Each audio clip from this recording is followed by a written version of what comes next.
Hey guys, Tavis Piattoly, sports dietitian for the Taylor Hooten Foundation. Today's topic, we're talking about the benefits of omega-3 to treat concussions. Now you might be thinking, why in the world would I want to take fish oil or omega-3 or eat salmon or take fish oil supplements if I have a head injury or traumatic brain injury? Well, let's talk about why this is probably the most important nutrient if you have any type of traumatic brain injury, head injury, especially an athlete who sustains a concussion. Now let's talk about the makeup of the brain and the anatomy of the brain. 60% of the brain is made up of fat. 25% of that is made up of DHA. DHA is a fatty acid, and don't ask me how to really pronounce that because I stutter every time I try to pronounce that. But this is an essential fatty acid. That's an omega-3 fatty acid, one of two critical fatty acids. The other is EPA.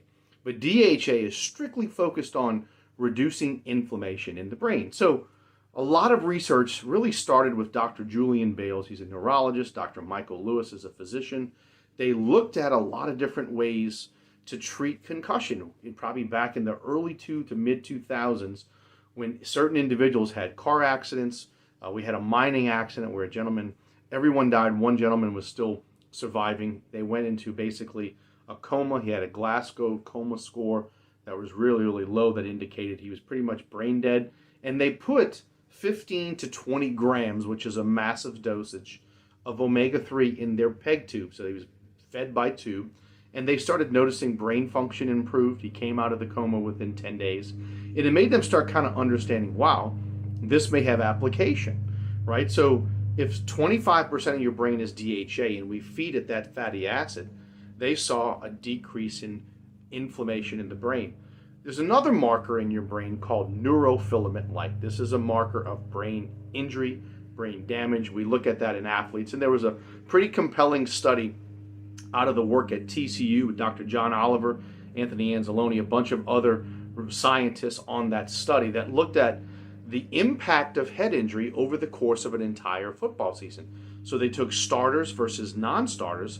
And with a football player, there's repeated bouts of head trauma every single incident. So linemen, linebackers, running backs are constantly having little micro traumas. Every time they collide, there's little injury to that brain cell and cells in the brain. So over the course of that year, from preseason all the way throughout the season, they saw an increase in neurofilament light, especially in those not receiving omega-3. Then they took the actual treatment group and gave them 2 grams, 4 grams, 6 grams, or a placebo, which I think was like a safflower oil, over the course of that season. And those individuals who received omega-3 saw a significant reduction in neurofilament light. What does that mean? That means they had less trauma. So they still had trauma, but their brain was able to absorb that trauma.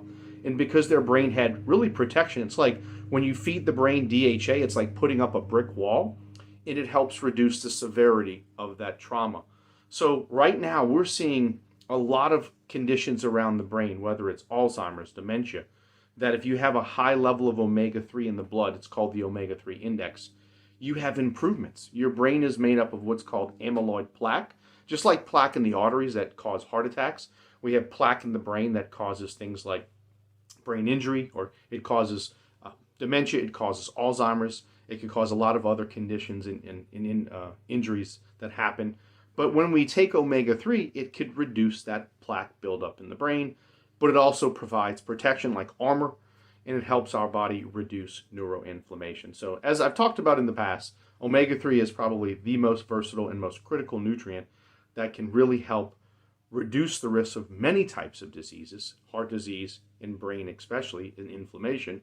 But most importantly, this is the critical nutrient when it comes to anyone having a concussion. I tell my family, look, if I'm on life support and I have brain injury, tell the physician to put a high dose of omega-3 in my PEG tube because that could help my brain restore itself. Now, let's keep in mind, not any type of omega-3 is beneficial. You don't want to go to Costco or the store or Walmart or Sam's or the local pharmacy and buy fish oil because you're not going to get good quality. You have to take fish oil in triglyceride form. It's going to say it on the bottle. If it doesn't say it on the bottle, it's not in triglyceride form, because ethyl ester form, which is the common stuff we see in groceries, is basically less expensive, less bioavailable. You'd have to take a lot, and you should be taking 2,000 to 3,000 milligrams a day, just as a maintenance dose to get your blood levels up to 8%. So if you want to get an omega-3 index test, I highly recommend don't go to a lab value. You want to make sure whoever's measuring that measures the red blood cell, not the plasma. Hope this was beneficial. TaylorHooten.org. Reach out if you have questions. We'd love to talk to you and answer any questions about this video.